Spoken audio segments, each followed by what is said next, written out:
오늘 우리에게 주신 하나님의 말씀은 고린도전서 9장 19절부터 27절의 말씀입니다. 신약성경 273쪽입니다. 고린도전서 9장 19절부터 27절까지의 말씀을 드라마 바이블로 낭독합니다. 내가 모든 사람에게서 자유로우나 스스로 모든 사람에게 종이 된 것은 더 많은 사람을 얻고자 함이라.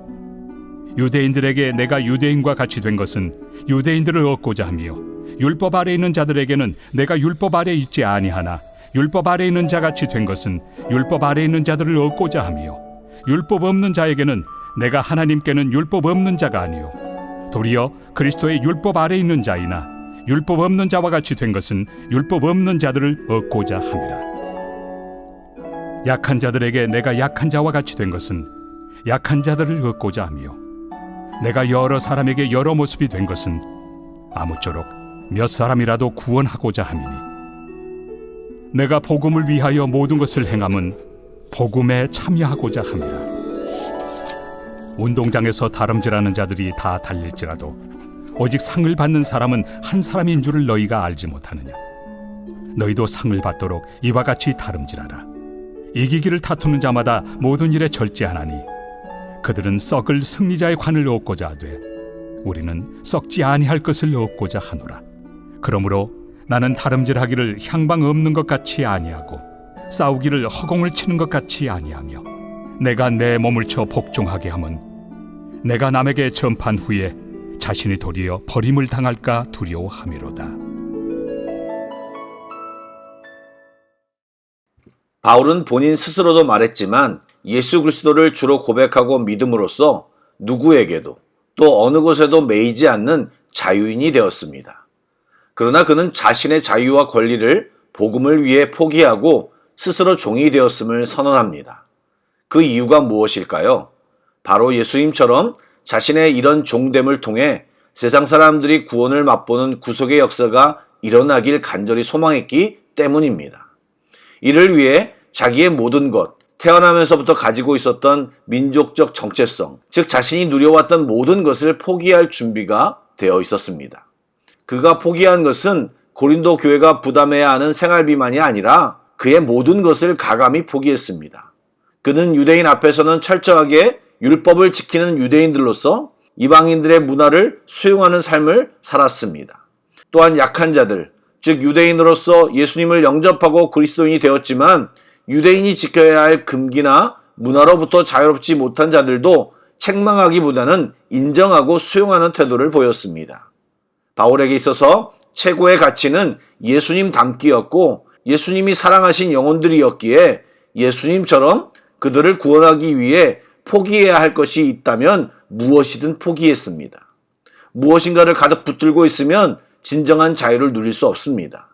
밭에서 발견한 보화를 얻기 위해 모든 소유를 팔아버린 사람처럼 영원한 것을 얻기 위해 일시적인 것들을 포기해야 하는 지혜를 가져야 합니다.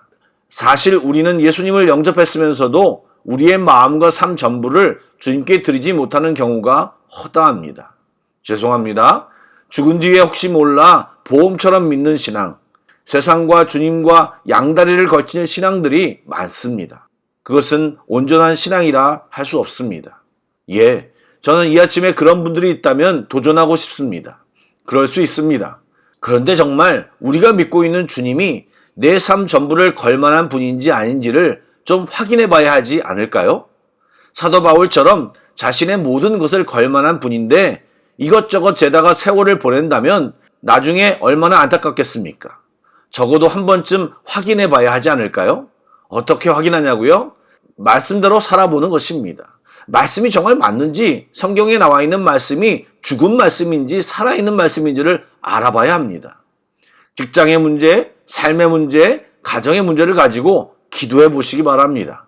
시간과 마음을 정하고 진심으로 기도하기 시작해 보시기 바랍니다. 질문도 하시고 소리도 질러보고 내가 주님을 확인 중이라고, 내게 응답해 달라고, 주님을 알고 싶다고 기도해 보시기 바랍니다. 그리고 말씀도 보면서 일정 기간 주님께 전심으로 나아가 보시길 권면드립니다.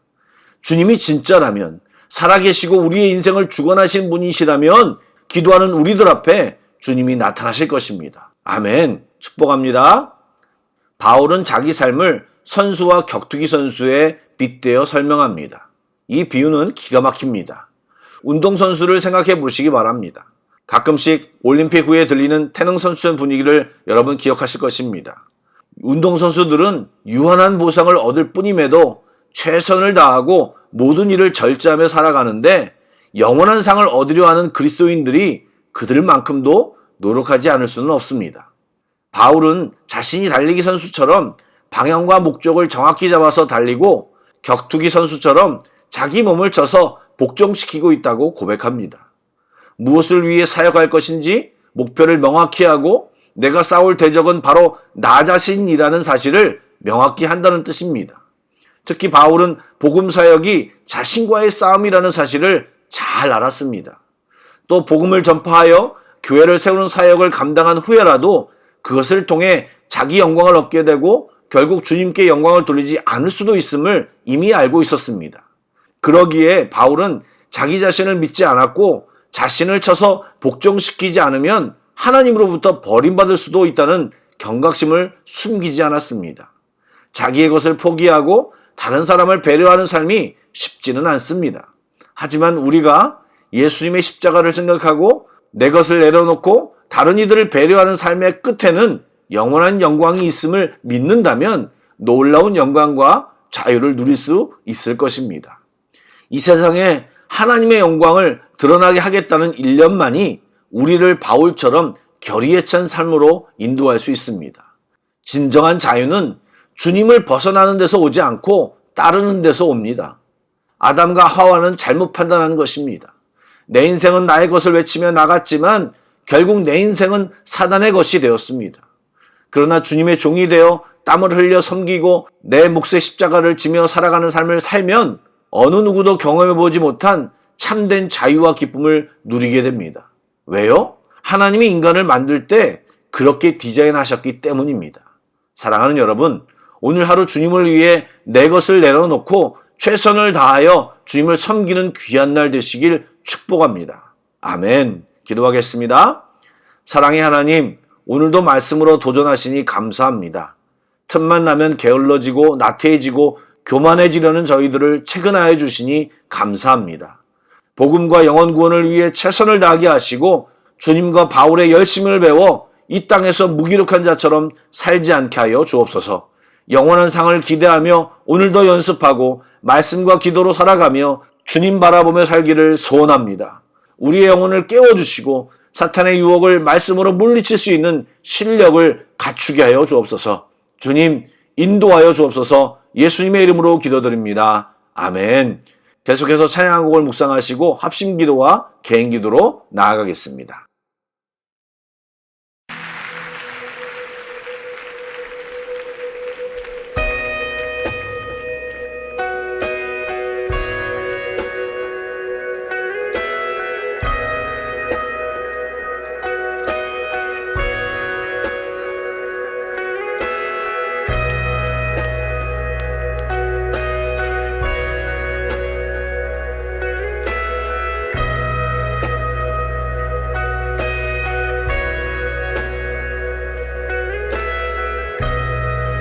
삶의 소망 내가 바라는 한분 예수 닮기를 내가 원하네 한없는 사랑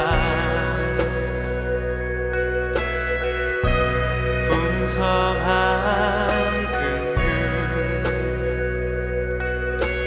예수 닮기를 내가 원하네 예수 닮기를 예수 보기를 예수만 높이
완전하신 예수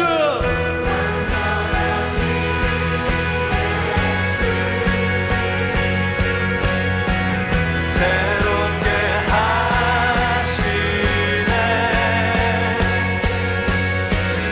연약한 내 영혼